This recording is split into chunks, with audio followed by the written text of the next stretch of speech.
Question 1. Where does the traveler find himself? What problem does he face? Answer. The traveler finds himself at a fork in the road in a yellow wood, meaning he is in a forest during autumn where two paths diverge. The problem he faces is choosing which road to take, as he cannot travel both. This represents the larger theme of life choices.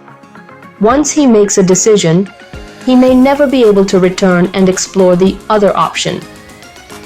The uncertainty of where each road leads makes the decision difficult. Question 2. Discuss what these phrases mean to you. A yellow wood. This phrase refers to a forest with yellow leaves, likely during autumn. It sets a peaceful yet reflective mood, symbolizing change, aging, and transitions in life. Autumn is often associated with the later stages of life or important decision points, emphasizing that the speaker is at a crucial moment of choice. It was grassy and wanted wear. This means the road appeared less traveled and unused as it was covered with grass. The phrase wanted wear is personification, suggesting that the road desired more people to walk on it. Symbolically, this represents unconventional choices or paths in life that few people take, reinforcing the theme of individuality and of decision-making.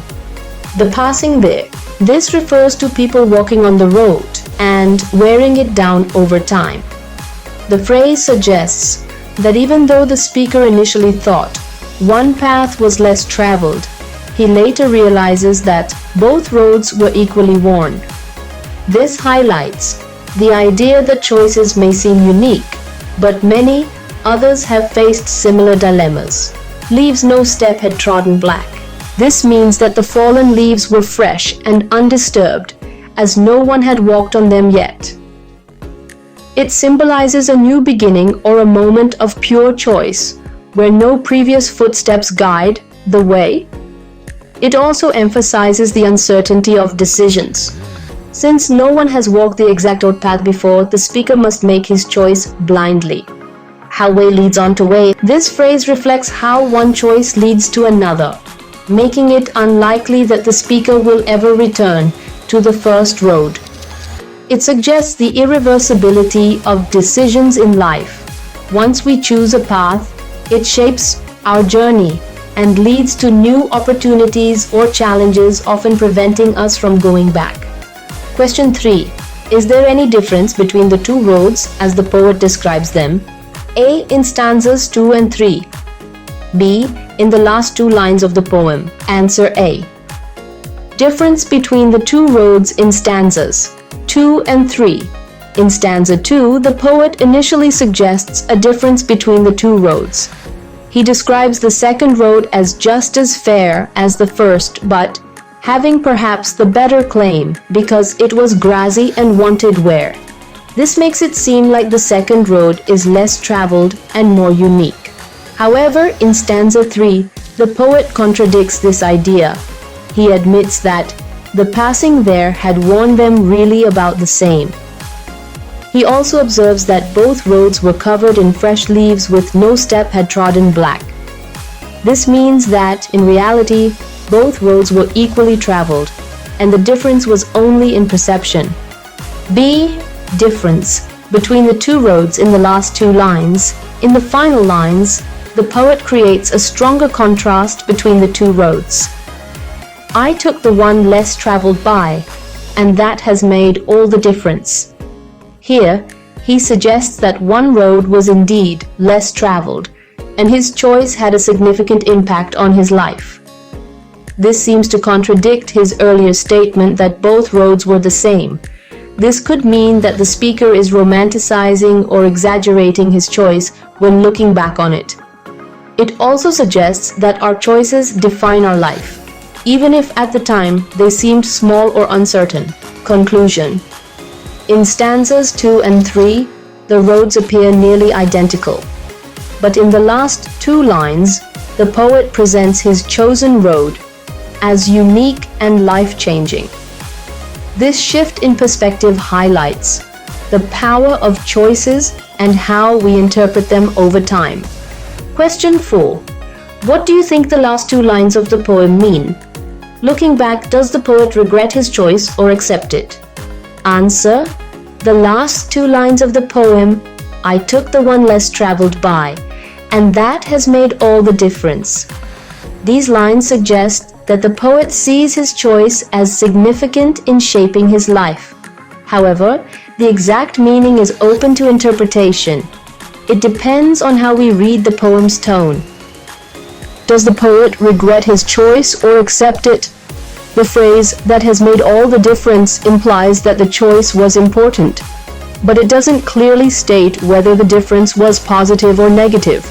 The earlier line, I shall be telling this with a sigh, can also be read in two ways. A sigh of regret, suggesting he wonders what might have happened if he had chosen the other path. A sigh of contentment or nostalgia, accepting that his decision shaped his life in a meaningful way. Since the poem explores the uncertainty of choices, it is likely that the poet accepts his choice rather than regrets it, though he acknowledges that he will always wonder about the road not taken. Question 1. Have you ever had to make a difficult choice? Or do you think you will have difficult choices to make? How will you make the choice? For what reasons? Answer. Everyone faces tough choices in life, just like the traveler in The Road Not Taken. For a human, difficult choices could include choosing between two career paths, deciding whether to move to a new city or stay, picking between two opportunities, like different colleges, making personal decisions that affect relationships or well-being. Making a choice often depends on several factors. Thinking about the long-term impact. Which option aligns with your future goals? Considering risks and rewards. What are the pros and cons of each choice? 3. Following your instincts. Sometimes your gut feeling tells you which path is right. Seeking advice. Talking to family, friends, or mentors can help you see things clearly. Accepting uncertainty. Just like in the poem, we can never know where a choice will lead, but we must move forward. Question 2. After you have made a choice, do you always think about what might have been, or do you accept the reality? Answer. It's natural for people to wonder what might have been after making a choice, just like the speaker in The Road Not Taken. However, how we handle these thoughts varies. Some people dwell on the what-ifs. They might regret their decision and wonder if the other path would have been better. This can lead to self-doubt, overthinking, or even wishing for a second chance. Others accept reality and move forward. They recognize that every choice shapes their life and that there's no going back. They focus on making the best of their decision rather than regretting what they didn't choose. What about the poet?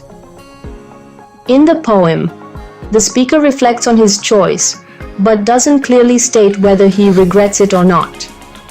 He acknowledges that one choice leads to another, making it unlikely that he could return to the other road. What's the best approach? It's good to reflect on choices to learn from them, but constantly wondering about what-ifs can be unhelpful.